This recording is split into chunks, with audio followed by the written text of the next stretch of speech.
What is an ISO? Well, ISO is a part of the exposure triangle, just like shutter speed and aperture. That means all these three bad boys working together control the amount of exposure in an image.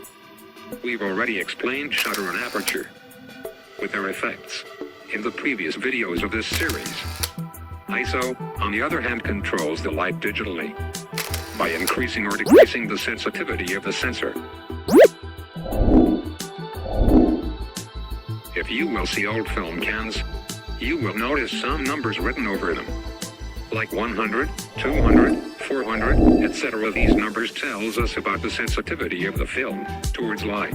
Similarly, in the modern cameras, with the help of ISO, we can increase or decrease the exposure sensitivity of the sensor. But there are a few drawbacks of increasing your ISO. To understand ISO in depth, let us just compare a camera to a microphone. Microphone is used to gather sound waves, just like camera sensor gathers light waves from the environment, and each convert them into electrical signals to give outputs like a sound file in microphone and an image file in a camera. But what will happen if you try to record a faint voice? In order to do that, you have to increase the sensitivity of the microphone. And this increased sensitivity will result in the amplification of the faint voice as well as the background noise. Similarly, increasing the ISO of the camera increases its sensitivity to everything, which results in the revealing of grains in the picture. This is also known as the noise in the world of photography.